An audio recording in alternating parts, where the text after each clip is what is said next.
ایک ہرا چولا پہنے بزرگ روز دوپہر کو ہمارے گھر کے پاس آ کر ہمارا دروازہ بجانے لگتا۔ میری بیوہ ماں یہ دستک سنتے ہی سارے کام چھوڑ کر باہر چلی جاتی، اور آدھے گھنٹے بعد جب واپس آتی تو ان کے ہاتھ پر ایک ڈوری بندھی ہوتی اور ہاتھ میں ایک لال تھیلی ہوتی جسے وہ اپنے دوپٹے میں چھپا کر اپنے کمرے میں لے جاتی۔ مجھے اس بزرگ کی نیت پر شک سا ہونے لگا۔ میں نے ایک دن چھپ کر جب وہ تھیلی کھولی تو ہوش اڑ گئے، اس میں تو میرا ہی۔ ابا کی وفات کے بعد اماں بالکل ہی دنیا چھوڑ بیٹھی تھی۔ میں اور اماں ہی ابا کے بعد ایک دوسرے کا سہارا تھے۔ میں نے گھر کے بگڑتے حالات دیکھ کر نوکری کر لی، کیونکہ گھر میں اب کمانے والا کوئی نہ تھا۔ اب میں روز صبح کی گئی شام کو لوٹتی تھی۔ اماں مجھے ہر وقت جائے نماز پر عبادت کرتی نظر آتی تھی۔ میں کھانا آفس سے آ کر بناتی تھی۔ صبح بھی اماں کو ناشتہ کروا کر جاتی تھی اور تاکید کر کے جاتی تھی کہ دوپہر کو کھانا ضرور کھا لیا کریں۔ لیکن جب میں آفس سے لوٹتی تھی تو کھانا ویسے کا ویسے ہی پڑا ہوتا تھا۔ میں آفس سے آتے ہی سب سے پہلے انہیں زبردستی کھانا کھلاتی تھی۔ اماں سے خوب باتیں کرتی کہ وہ ابا کے غم کو بھلا کر زندگی کی جانب لوٹ سکیں، لیکن وہ بس چپ چاپ سی میری باتیں سنتی رہتی، کوئی جواب نہ دیتی۔ مجھے آفس میں بھی اپنی ماں کی فکر ستاتی رہتی۔ میرے پاس بس ایک ماں ہی تو تھی، اگر وہ بھی ابا کا دل غم سے لگائے رہیں تو بیمار رہنے لگیں گی۔ میرے جینے کا واحد سہارا اس وقت میری والدہ تھی۔ 5 ماہ ہو چکے تھے ابا کے انتقال کو، لیکن اماں کے رویے میں فرق نہیں آیا تھا۔ ایک دن جب میں گھر آئی تو میں نے جو منظر دیکھا مجھے حیرت میں ڈال گیا۔ ہمارے دروازے پر ایک بزرگ کھڑا تھا، ہرے رنگ کا چولا پہنے، بکھرے مٹی سے اٹے بال، سفید داڑھی، ننگے پاؤں، گلے میں تسبیحات کی مالا پہنے۔ مجھے وہ بزرگ نہ جانے کیوں ایک آنکھ نہیں بھایا۔ اماں نے اسے پیسے دینے کے بجائے اپنا ہاتھ اس کے ہاتھ پر رکھ دیا۔ مجھے یہ دیکھ کر حیرت ہوئی۔ اس فقیر نے بھی بدلے میں ایک کالے رنگ کی ڈوری میری اماں کے ہاتھ میں پہنا دی اور ایک لال رنگ کی چھوٹی سی تھیلی تھما دی۔ اماں وہ شاپر لے کر اندر چلی گئیں۔ میں جب مین گیٹ تک پہنچی تو وہ بزرگ جا چکا تھا۔ میں اندر داخل ہوئی تو اماں اپنے کمرے میں تھیں اور دروازہ بند تھا۔ میں اپنے کمرے میں چلی گئی۔ فریش ہو کر باہر آئی تو اماں کے چہرے پر اداسی کی جگہ مسکان تھی، جو میں نے ابا کی وفات کے بعد پہلی بار اپنی ماں کے چہرے پر دیکھی تھی۔ وہ دوپہر کا کھانا بھی کھا چکی تھیں۔ مجھ سے کہنے لگی، امبرین تمہارے لیے چائے بنا دیتی ہوں، تھکی ہوئی آفس سے آتی ہو اور آ کر کچن میں کام کرنے لگتی ہو۔ مجھے یہ سن کر بھی حیرت ہوئی، کیونکہ یہ خیال انہیں پہلے نہیں آیا تھا۔ وہ ہر چیز سے بے نیاز ہو کر بس جائے نماز کی ہو کر رہ گئی تھیں۔ کئی ماہ بعد اماں نے مجھے اپنے ہاتھ کی چائے بنا کر پلائی تھی۔ اماں کا بدلا ہوا رویہ مجھے اچھا تو لگ رہا تھا، لیکن اس بزرگ کی آمد والی بات کچھ عجیب سی لگ رہی تھی۔ بہرحال میرے لیے یہ بات زیادہ اہمیت رکھتی تھی کہ میری والدہ زندگی کی طرف لوٹ رہی ہیں۔ اب جب میں گھر میں آتی تو اماں مجھ سے ہنس کر بات کرتی، کبھی کھانا بھی پکا لیتی، کہتی کہ میں نے سوچا تم تھکی ہوئی آتی اور آتے ہی کچن کے کاموں میں مصروف ہو جاتی ہو، میں پورا دن فارغ ہوتی ہوں، اسی لیے کھانا بنا دیا کروں گی۔ میں نے کہا، اماں بس آپ اپنا خیال رکھا کریں، کام میں کر لیا کروں گی۔ اب اماں مجھ سے باتیں بھی کر لیا کرتی تھی۔ ایک بار میں گھر میں آئی تو وہ بزرگ پھر سے ہمارے دروازے پر موجود تھا۔ اماں نے پھر سے اسے اپنا ہاتھ پکڑوا دیا۔ مجھے اماں کا ہاتھ اس کے ہاتھ میں دیکھ کر برا لگتا تھا۔ وہ جب تک اماں کو ڈوری پہناتا رہتا، اماں سے نہ جانے کیا دھیرے دھیرے باتیں کرتا رہتا۔ اماں اس کی باتوں پر مسکراتی رہتی، شرمائی شرمائی سی نظریں جھکانے لگتی۔ وہ کافی دیر تک اماں کا ہاتھ نہیں چھوڑتا تھا۔ پھر اماں کو لال رنگ کا لفافہ دیا۔ اماں جیسے ہی وہ لفافہ پکڑتی ایسے خوش ہوتی جیسے اس میں کوئی خزانہ چھپا ہو۔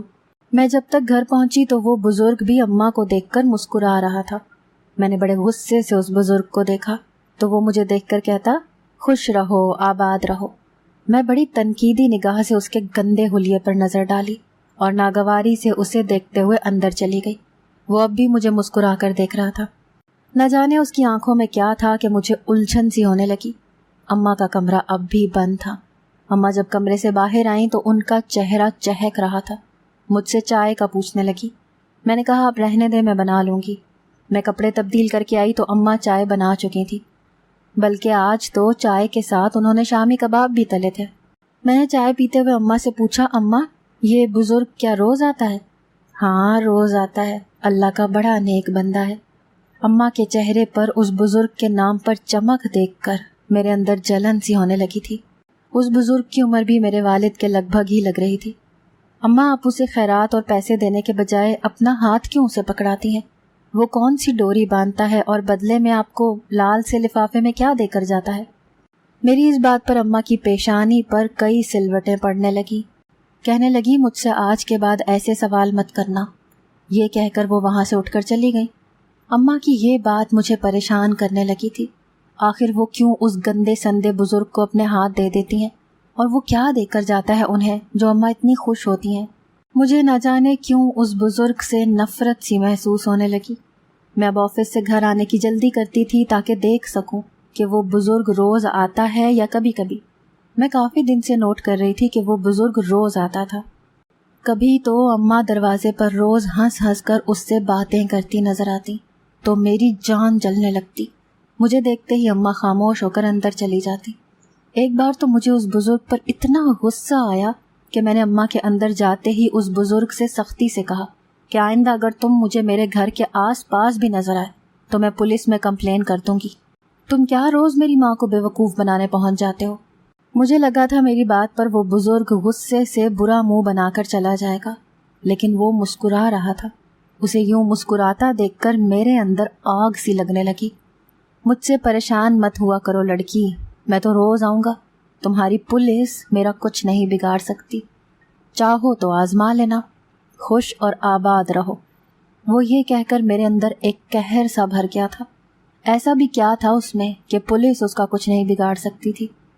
میں اندر داخل ہوئی تو اماں نے مجھ سے کھانے کا پوچھا تو میں نے صاف انکار کر دیا. میں نے کہا مجھے بھوک نہیں ہے اور آپ کو میری فکر کرنے کی کوئی ضرورت نہیں. آپ بس اس بزرگ کی فکر کیا کریں، اسے کھانا بھی کھلا کر یہاں سے بھیجا کریں. میرے اندر اس بزرگ کے لیے اتنی کھولن بھر چکی تھی کہ میرے لفظ بھی بے قابو سے ہونے لگے تھے. میری بات پر اماں مسکرانے لگی. کہنے لگی میں تو اسے بہت کہتی ہوں کہ کھانا کھا کر جاؤ، لیکن وہ اللہ کا بندہ میری سنتا کب ہے، بڑا نیک ہے. میری ماں کی آنکھوں میں جو کچھ مجھے اس بزرگ کے لیے نظر آ رہا تھا، نہ جانے کیوں میرا سکھ چین برباد ہونے لگا تھا. ایک بار آفس میں میری کولیگز باتیں کر رہی تھیں. ان میں سے ایک نے ایسی بات کہی کہ وہ سن کر میرے ہوش و حواس اڑ گئے تھے. وہ کہنے لگی کہ ایک عامل ہے جو عورتوں پر کالا عمل کرتا ہے اور عورتیں اس کے پاس بھاگی آتی ہیں، اس عامل کی محبت میں گرفتار ہونے لگتی ہیں اور وہ ان عورتوں کے ساتھ بدکاری کرتا ہے. یہ سن کر میرا دل دھڑکنا بھول گیا تھا. وہ بزرگ بھی 100% میری ماں پر کچھ غلط عمل کرنے لگا ہے. نہ جانے کس مقصد کے تحت کالی ڈوری باندھتا ہے جو میری ماں اسے دیکھتے ہی چہکنے لگتی ہیں. تبھی وہ کہہ رہا تھا کہ پولیس اس کا کچھ نہیں بگاڑ سکتی، اسے اپنے عمل پر بھروسہ ہے. اب تو میرا جی اور بھی گھبرانے لگا. واپسی پر پورا راستے میرا دل ڈوبا رہا کہ اب میں کیا کروں. ہم صرف 2 ہی عورتیں گھر پر رہتی ہیں، کوئی مرد نہیں ہے، اور یہ آدمی اگر نیک ہوتا تو اس کا حلیہ صاف ستھرا ہوتا. وہ تو میلا سا ہرا چولا پہنے رکھتا ہے، اوپر سے گہرا کالا سرما آنکھوں میں ڈالا ہوتا ہے. اس کے چہرے پر مجھے شرافت اور نورانیت بھی نظر نہیں آتی. میں جیسے ہی اپنی گلی میں مڑی وہ بزرگ آج بھی میرے گھر کے دروازے پر کھڑا تھا. مجھے دیکھ کر میری اماں اندر چلی گئی، لیکن وہ بزرگ وہیں کھڑا مجھے دیکھنے لگا جیسے میرے پہنچنے کا انتظار کر رہا ہو. میرا جی چاہا میں اس شخص کا منہ ہی نوچ لوں. کیسا ڈھیٹ بندہ تھا. میرے صاف منع کرنے پر بھی وہ میرے گھر آنے سے باز نہیں آیا تھا اور ابھی بھی مجھے دیکھ کر مسکرا رہا تھا. مجھے اس کی مسکراہٹ سے چڑ سی ہونے لگی تھی. میں اس کے پاس جا کر کھڑی ہو گئی. میں نے اسے کچھ کہا تو نہیں، لیکن میں اسے قہر بھری نظروں سے دیکھ رہی تھی. نہ جانے کیوں وہ میرے غصے کو دیکھ کر بے ساختہ ہنسنے لگا. میرا تو اس کی ہنسی پر خون کھول کر رہ گیا. مجھ سے کہنے لگا، بچہ اتنا غصہ صحت کے لیے اچھا نہیں ہوتا، کیوں ہر وقت اپنا خون جلاتی ہو؟ گھر جاؤ، ٹھنڈا پانی پیو. تم میرے سامنے اتنی طاقت نہیں رکھتی کہ مجھے میرے عزائم سے روک سکو. جو میں کرنا چاہتا ہوں وہ میں کر کے رہوں گا. اس کی اس قسم کی باتیں مجھے کبھی خوف زدہ کرتیں اور کبھی غصہ دلاتیں. میں اپنے گھر کے اندر چلی گئی اور زور سے مین گیٹ بند کیا. آج میں نے سوچ لیا تھا کہ اماں کی پوری الماری اور کمرہ چیک کروں گی کہ آخر وہ بندہ کون سی چیز اماں کو دے کر جاتا ہے جو اماں خوشی سے پھولے نہیں سماتی. اماں جب باہر آئیں تو کچن میں میرے لیے کھانا گرم کرنے چلی گئی. میں اپنے کمرے کے بجائے اماں کے کمرے میں آ گئی. میں نے الماری کی ایک ایک چیز دیکھ لی، لیکن مجھے وہ لال شاپر کہیں نہیں ملا. پھر میں نے ڈریسنگ کے دراز کھول کھول کر دیکھنے شروع کر دیے، لیکن مجھے پھر بھی کچھ نہ ملا۔ آخر اماں وہ رکھتی کہاں ہے؟ میں نے بیڈ کے نیچے تک دیکھا، بس اب تکیہ رہ گیا تھا۔ جیسے ہی میں نے تکیہ ہٹایا وہ لال شاپر مجھے نظر آ گیا۔ ابھی میں نے اسے پکڑا ہی تھا کہ اماں نے مجھ سے وہ شاپر چھین لیا اور ایک زوردار تھپڑ میرے منہ پر مارا۔ کہنے لگی، میرے کمرے کی تلاشی لے رہی ہو میری اجازت کے بغیر؟ تمہاری ہمت کیسے ہوئی میری چیزوں کو ہاتھ بھی لگانے کی؟ آئندہ اگر تم نے اس شاپر کو ہاتھ بھی لگایا تو مجھ سے برا کوئی نہیں ہوگا۔ اماں کی آنکھیں غصے اور قہر سے بھری پڑی تھیں۔ پہلی بار مجھے اماں سے خوف محسوس ہوا تھا۔ میں روتے ہوئے کمرے سے باہر نکل گئی۔ اب تو مجھے یقین سا ہونے لگا تھا کہ واقعی وہ شخص میری ماں پر کچھ نہ کچھ تو عمل کر رہا ہے، جو اماں نے مجھ پر ہاتھ تک اٹھا لیا۔ مجھے نہیں یاد کہ بچپن سے اب تک میری ماں نے مجھ سے سخت لہجے سے بات بھی کی ہو، اور اب تھپڑ، وہ بھی اس فقیر بزرگ کی وجہ سے۔ میرے دل میں اس بزرگ سے نفرت دن بدن بڑھتی جا رہی تھی۔ پھر کچھ دن کے بعد ایک ایسا واقعہ رونما ہوا کہ میرے جسم سے جان نکل گئی۔ ہمارے محلے میں ایک بزرگ خاتون رہتی تھی۔ جوانی میں ہی اس کے شوہر کا انتقال ہو گیا تھا۔ اس کی اولاد بھی نہ تھی، لیکن پھر بھی اس نے شادی نہ کی۔ عورتوں اور بچیوں کو قرآن پاک پڑھاتی تھی۔ اب سننے میں آیا تھا کہ اس نے شادی کر لی ہے۔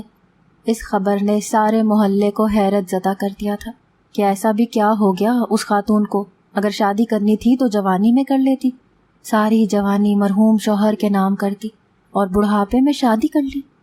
ایک محلے دار عورت نے یہ تک کہہ دیا تھا کہ اس بڈھے نے یقیناً کوئی جادو کر دیا ہوگا اماں جی پر، ورنہ شادی کرنی ہوتی تو جوانی میں کرتی۔ ایسی باتیں سن سن کر میرا دماغ چکرانے لگا تھا۔ ساری زندگی کی کمائی ہوئی اس عورت کی عزت بڑھاپے میں آ کر خاک میں مل گئی تھی۔ ابھی یہی باتیں مجھے پاگل کیے ہوئے تھیں جب میرے لیے ایک رشتہ آ گیا۔ اماں کو وہ لڑکا بے حد پسند آیا۔ ایک تو ہماری ہی گلی میں رہتا تھا اور ماں باپ اس کے کچھ عرصہ پہلے انتقال کر گئے تھے۔ اکیلا ہی رہتا تھا، لیکن اپنے کام سے کام رکھتا تھا۔ اس کے بارے میں کبھی کوئی غلط بات سننے میں نہیں آئی تھی۔ سارا محلہ اس لڑکے کی شرافت کی گواہی دیتا تھا۔ پھر ہم بچپن سے اسی محلے میں رہتے آ رہے تھے اور وہ بھی بہت عرصے سے یہیں مقیم تھا۔ اس کی ایک ہی بہن تھی جو کہ شادی شدہ تھی اور بہت کم ہی بھائی کے گھر آتی جاتی تھی۔ اماں کو وہ رشتہ میرے لیے بہت پسند آ گیا۔ مجھے بھی کوئی خاص اعتراض نہیں تھا، نہ ہی میری زندگی میں پہلے سے کوئی اور تھا۔ میں نے بس ایک ہی شرط رکھی تھی کہ میں اپنی والدہ کو اکیلا نہیں چھوڑ سکتی۔ شادی کے بعد یا تو وہ ہمارے ساتھ رہے گا یا میری اماں بھی اس کے گھر پر رہیں گی۔ میری اس شرط پر میری اماں نے بہت اعتراض کیا کہ ایک ہی گلی میں تو گھر ہے، تم کیا احمقانہ سی شرط رکھ رہی ہو۔ میں نے کہا، اماں میں نے اس رشتے پر کوئی اعتراض نہیں کیا، بس میری یہی شرط ہے۔ میری شرط اس لڑکے کو منظور ہے تو ٹھیک ہے، ورنہ مجھے شادی نہیں کرنی۔ میں نے 2 ٹوک جواب دے دیا تھا۔ اس لڑکے نے کہا کہ وہ میرے گھر تو ہرگز نہیں رہے گا، ہاں میں اپنی والدہ کو اس کے گھر پر رکھ سکتی ہوں۔ میں اب اپنی والدہ کو ایک پل بھی اکیلا چھوڑنے کے حق میں نہیں تھی۔ وجہ وہ بزرگ تھا، اسی لیے رخصتی ہوتے ہی اپنی والدہ کو مدثر کے گھر لے گئی تھی۔ میری والدہ کے لیے الگ سے ایک کمرہ مدثر نے پہلے سے ہی سیٹ کروا کر رکھا تھا۔ میں اسے بس اتنا ہی جانتی تھی کہ وہ ہمارے محلے میں رہتا ہے، کہیں جاب کرتا ہے اور اچھا کماتا ہے۔ کبھی کبھی بس اسٹاپ پر کھڑے مجھے وہ اپنی بائک پر آتے جاتے دکھ جاتا تھا، لیکن وہ اپنے آپ میں رہنے کا عادی تھا۔ آنکھوں میں شرافت اتنی تھی کہ کبھی آنکھ اٹھا کر اس نے مجھے نہیں دیکھا تھا، اور نہ ہی کبھی کسی سے اس کے بارے میں کوئی ایسی ویسی بات سنی تھی۔ میں دلہن بن کر اس کے کمرے میں بیٹھی تھی۔ جب وہ کمرے میں داخل ہوا تو میں سنبھل کر بیٹھ گئی۔ میرے سامنے بیٹھ کر کچھ دیر وہ خاموشی سے مجھے دیکھتا رہا۔ چہرے پر مسکراہٹ تھی، نہ جانے کیوں وہ مجھے ٹکٹکی باندھے خاموشی سے دیکھ رہا تھا۔ پہلی بار مجھے اس کی آنکھوں سے الجھن سی محسوس ہوئی۔ ٹھیک کہا تھا بزرگ بابا نے، لڑکی بڑی حسین ہے، شادی کر لو، فائدے میں رہو گے۔ مدثر کی بات سن کر میں اچنبھے میں آ گئی۔ تو کیا مدثر بھی اس بزرگ کو جانتا تھا؟ میں نے حیرت سے مدثر کی طرف دیکھا۔ اس کی مسکراہٹ گہری ہوئی تھی۔ تم تو واقعی بڑی خوبصورت ہو۔ مجھے تو حیرت ہے میں نے پہلے کبھی تمہیں اتنے غور سے کیوں نہیں دیکھا، حالانکہ ایک ہی گلی میں ہم رہتے تھے۔ لیکن اس بزرگ کی نظر کی تو داد دینی پڑے گی۔ میرا ہاتھ اپنے ہاتھ میں لے کر وہ انگوٹھی پہناتے ہوئے بولا، کون بزرگ؟ وہ جو ہرا سا چولا پہنے ننگے پاؤں دیوانوں کی طرح گلیوں میں پھرتا ہے؟ نہ جانے کیوں میں مدثر سے تصدیق چاہ رہی تھی۔ ہاں وہی، میں تو مرید ہو گیا ہوں اس کا، اسی کے کہنے پر تو تم سے شادی کی ہے، اور تمہاری اماں سے انہوں نے ہی کہا تھا کہ اپنی بیٹی کی شادی مدثر سے کر دو۔ یہ سن کر تو میرا اوپر کا سانس اوپر ہی رہ گیا۔ وہ شخص ہماری زندگی کے معاملے میں اتنا انوالو کیوں ہو رہا تھا؟ اگر مجھے پہلے پتا ہوتا کہ مدثر کے لیے اس ڈھونگی بابا نے کہا ہے تو میں صاف انکار کر دیتی، انجانے میں صحیح، لیکن وہ بزرگ میری زندگی کا فیصلہ کر چکا تھا۔ مدثر میرے حسن کے قصیدے پڑھ رہا تھا اور میرا ذہن اس وقت اس بزرگ کی جانب مبذول تھا۔ مدثر ایک اچھا شوہر تھا، کبھی نہ مجھ پر کوئی بیجا پابندی لگائی تھی، نہ ہی میری والدہ کو دیکھ کر ناگواری دکھائی تھی، بلکہ وہ میری والدہ کی بہت عزت کرتا تھا، بالکل ماں کی طرح سمجھتا تھا۔ میں نے جاب چھوڑ دی تھی، اسی لیے اب گھر پر ہی رہتی تھی۔ شادی کے 1 ہفتے بعد ہی وہ بزرگ مدثر کے دروازے پر کھڑا تھا۔ اماں نے اسے اپنا ہاتھ دیا اور کہنے لگی، میری تو قسمت بدل کے رکھ دی آپ نے۔ اس بزرگ نے وہی لال لفافہ میری اماں کو پکڑا دیا، پھر کہنے لگا، بیٹی تو خوش ہے تمہاری؟ اماں کہنے لگیں کہ آپ کی دعا سے بہت سکھی ہے۔ کہنے لگا، ذرا سمجھایا کرو اسے کہ مجھ سے نفرت کرنا چھوڑ دے ورنہ بہت پچھتائے گی۔ یہ کہہ کر وہ چلا گیا۔ مجھے سمجھ نہیں آتی تھی کہ اس بزرگ کو مسئلہ کیا ہے، کیوں ہمارا انداتا بننے کی کوشش کرتا ہے۔ پہلے میں اس بزرگ کو اماں کی وجہ سے برداشت کر رہی تھی، اور اب تو مدثر بھی اسی کے گن گاتا نظر آتا تھا۔ 1 ہفتے میں مدثر نے کئی بار اس بزرگ کی مجھ سے تعریف کی تھی۔ مدثر ایک سمجھدار انسان تھا، پتہ نہیں اس جعلی بزرگ کی باتوں میں کیسے آ گیا تھا۔ ایک بار میں نے سوچا کہ مدثر کو اس کی اصلیت بتانے کی کوشش کروں، لیکن ابھی بات میرے منہ میں ہی تھی۔ وہ مجھ پر بھڑکنے لگا، کہنے لگا، تمہیں شرم نہیں آتی ایک نیک انسان پر ایسا گھٹیا الزام لگاتے ہوئے؟ خبردار، جو بابا کے لیے ایک لفظ بھی تم نے غلط کہا تو وہ ٹھیک ہی کہتے تھے کہ تم ان سے نفرت کرتی ہو۔ شادی کے 10 دن بعد ہی مجھے اپنے شوہر سے اچھی خاصی ڈانٹ پڑ گئی تھی، اور وہ بھی اس بابا کی وجہ سے۔ جب سے وہ ہماری زندگی میں آیا تھا میرا تو سکھ چین برباد ہو کے رہ گیا تھا۔ میں رونے لگی تھی، لیکن اس بار مدثر کو میرے رونے کی بھی کوئی پرواہ نہیں تھی۔ وہ کروٹ بدل کر سو گیا۔ اگلے روز میں سوچ چکی تھی کہ اب اس بزرگ کو رنگے ہاتھوں پکڑوں گی۔ اماں نہانے کے لیے واش روم میں گئیں تو میں نے کنڈی لگا دی۔ جیسے ہی وہ بزرگ باہر آیا تو میں چادر سے منہ چھپائے فقیر کو اپنا ہاتھ دے دیا۔ اس نے میرے ہاتھ میں ڈوری باندھ دی، بدلے میں اس نے مجھے وہ لال شاپر پکڑا دیا۔ میں نے دروازہ بند کیا اور وہ شاپر اپنے کمرے میں چھپا کر رکھ دیا، اور واش روم کی کنڈی بھی کھول دی۔ اس سے پہلے کہ میں اپنے کمرے میں جا کر یہ دیکھتی کہ اس شاپر میں ایسا کیا ہے جسے دیکھ کر میری والدہ خوش ہو جاتی ہیں، باہر کا دروازہ بجنے لگا۔ میں نے پوچھا کون ہے، تو وہ مدثر تھے۔ وہ آفس سے جلدی واپس آ گئے تھے۔ کہنے لگے، میری طبیعت کچھ ٹھیک نہیں ہے، میں کمرے میں آرام کرنا چاہتا ہوں۔ وہ کمرے میں جا کر سو گئے، میں کچن میں مصروف ہو گئی۔ رات تک مدثر کمرے سے باہر نہیں نکلے اور میں وہ شاپر نہیں دیکھ سکی، لیکن رات کے 2 بجے مجھے کمرے میں کچھ آہٹیں سی محسوس ہو رہی تھیں۔ جب میری آنکھ کھلی تو میرے کمرے کا نائٹ بلب کھلا ہوا تھا، اور سامنے وہ بزرگ میری الماری کے پاس کھڑا نہ جانے کیا کر رہا تھا۔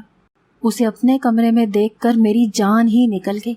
وہ میرے کمرے میں کیسے آ گیا تھا اور مدثر کہاں غائب تھے؟ میں اٹھ کر کھڑی ہو گئی۔ میں نے چور چور کا شور مچانا چاہا، لیکن وہ بزرگ میرے پاس آ گیا اور میرے منہ پر ہاتھ رکھ کر میری آواز کو دبانے کی کوشش کرنے لگا۔ وہ کہنے لگا، چپ ہو جاؤ ورنہ مجھ سے برا تمہارے لیے کوئی نہیں ہوگا۔ میں اس سے اپنا آپ چھڑوانے کی کوشش کر رہی تھی۔ میرا ہاتھ اس کے چہرے پر پہنچا، میں نے اس کا منہ نوچنا چاہا کہ سارا راز میرے سامنے کھل چکا تھا۔ وہ بزرگ اب نظریں جھکائے میرے سامنے بیٹھا تھا اور میں بے تحاشا رو رہی تھی۔ اب بس بھی کر تو، کب تک روتی رہو گی؟ اس بزرگ عرف مدثر نے مجھ سے کہا۔ وہ بزرگ بابا مدثر ہی تھا۔ جیسے ہی میں نے اس کا منہ نوچنا چاہا، اس کی نکلی داڑھی میرے ہاتھ میں آ گئی۔ یہ دیکھ کر میں حیرت زدہ رہ گئی۔ پچھلے 6 ماہ سے وہ بزرگ کا بھیس بدل کر میری زندگی اجیرن بناتا رہا۔ میں پھوٹ پھوٹ کر رونے لگی۔ میں نے آج تک کسی سے اتنی نفرت نہیں کی تھی جتنی اس بابا سے کی تھی، اور وہ میرا شوہر نکلا۔ مدثر نے مجھ سے کہا کہ امبرین، میں تمہیں سب سچ بتاتا ہوں، لیکن میں نے کہا کہ مجھے کچھ سننا ہی نہیں ہے۔ وہ پوری رات میری منت سماجت کرتا رہا، لیکن میں نے اس کی بات نہیں سنی۔ صبح وہ آفس چلا گیا اور میں اماں کو لے کر اپنے گھر چلی گئی۔ وہ رات کو ہمارے گھر بھی آیا، لیکن میں نے دروازہ تک نہیں کھولا اور کہا کہ مجھے اس کے ساتھ نہیں رہنا۔ اماں الگ پریشان تھیں کہ تمہیں ہوا کیا ہے، کس بات پر مدثر سے لڑی ہو۔ میں نے انہیں کچھ نہیں بتایا۔ پچھلے 6 مہینے سے وہ ہمیں دھوکہ دے رہا تھا۔ میں نے خلا کا نوٹس اسے بھیج دیا تھا۔ جیسے اس نے نوٹس پڑھا، وہ رات کو دیوار پھلانگ کر ہمارے گھر آیا، کیونکہ گھر کا دروازہ میں اس کے لیے کھول نہیں رہی تھی۔ رات کو میرے کمرے کا دروازہ کھٹکا، مجھے لگا اماں ہوں گی۔ میں نے دروازہ کھولا تو مدثر بہت غصے میں کھڑے تھے۔ میرے کمرے میں آ کر دروازہ بند کر دیا اور خلا کا نوٹس جیب سے نکال کر میرے سامنے پھاڑ دیا۔ میں نے کہا مجھے آپ کے ساتھ نہیں رہنا، اگر آپ یہاں سے نہیں گئے تو میں شور مچا دوں گی۔ وہ مجھے کہنے لگے جو تمہیں کرنا ہے کرو، لیکن اپنی بات کیے بنا میں یہاں سے نہیں جاؤں گا۔ میرا ہاتھ پکڑ کر انہوں نے مجھے زبردستی بیڈ پر بٹھا دیا۔ اس سے پہلے کہ میں کچھ کہتی، مجھے غصے سے گھور کر بولے، خبردار جو تم نے میری بات سنے بنا کچھ بھی کہا تو۔ ان کے غصے کو دیکھ کر میں چپ ہو گئی۔ پھر وہ مجھے بتانے لگے کہ میرے والد سے ان کی اچھی جان پہچان تھی۔ مسجد میں میرے ابا اکثر مدثر کے ساتھ باتیں کرتے رہتے تھے۔ ان کے انتقال کے بعد جب میری والدہ گم سم سی رہنے لگی تو انہیں دیکھ کر اسے دکھ سا ہوتا تھا۔ وہ دنیا سے کٹتی جا رہی تھیں۔ اسی لیے ایک بار اس نے ایک نیک بزرگ کا روپ اپنایا اور انہیں کہنے لگا کہ میں اللہ لوگ ہوں، آپ اپنے شوہر کے لیے بہت روتی رہتی ہیں، اسی لیے وہ وہاں بہت تکلیف میں ہے۔ اگر آپ رونا چھوڑ دیں تو میں آپ کی ان سے خواب میں ملاقات کروا سکتا ہوں۔ مجھ سے آپ روز اپنے ہاتھ پر ڈوری بندھوا لیا کریں، بدلے میں آپ کو ایسی چیز دوں گا کہ آپ کو خواب میں اپنے شوہر نظر آئیں گے، ہنستے اور مسکراتے ہوئے۔ میری ماں مان گئی۔ وہ انہیں شاپر میں طاقت کا سفوف دیتا تھا۔ اس نے میری ماں کو بس ایک خوبصورت سا تصور دے دیا تھا۔ میری والدہ وہ سفوف کھا کر ابا کا تصور کر کے سو جاتی اور انہیں خواب میں ابا خوش نظر آتے اور وہ خوش ہوتی رہتی۔ آہستہ آہستہ وہ زندگی کی طرف لوٹنے لگی، لیکن جب میں مدثر کو غصے اور شک بھری نظروں سے دیکھنے لگی تو اس کی دلچسپی مجھ میں بڑھنے لگی۔ وہ مجھے تنگ کرنے کے لیے ایسے ایسے جملے بولتا جس پر میں اس پر اور بھی شک کروں اور اس سے چڑھنے لگوں۔ وہ مجھے پسند کرنے لگا تھا، اسی لیے شادی کے لیے بھی اسی نے میری والدہ کے سامنے بزرگ بن کر اپنا رشتہ پیش کیا۔ شادی کے بعد بھی وہ میری والدہ سے وہی ناٹک جاری رکھنا چاہتا تھا اور پھر آہستہ آہستہ وہ خود کو ان کی نظروں سے اوجھل کر دیتا، لیکن میں اس کی چوری پکڑ چکی تھی۔ ساری بات سن کر میں چپ سی ہو گئی۔ پھر وہ کہنے لگا کہ اتنا بڑا فیصلہ کرنے سے پہلے سامنے والے کو ایک موقع اپنی صفائی کا بھی دینے کی اجازت دینی چاہیے تاکہ بعد میں پچھتانا نہ پڑے۔ مدثر کی بات سن کر میں نظریں چرا گئی تھی۔ وہ لاشعوری طور پر ہی صحیح لیکن میری ماں کو اس غم سے نکال رہا تھا جس کی وجہ سے وہ دنیا چھوڑ بیٹھی تھی۔ میں اب بہت شرمندہ سی اس کے سامنے بیٹھی تھی۔ مجھے دیکھ کر اس نے میرا ہاتھ تھام لیا، کہنے لگا کہ اب تم میرے گھر واپس آؤ گی یا میں اپنا بوریا بستر اٹھا کر یہاں آ جاؤں؟ تمہارے بغیر تو میرا اب گزارا نہیں ہے۔ مدثر کی بات پر میرے چہرے پر مسکراہٹ آ گئی۔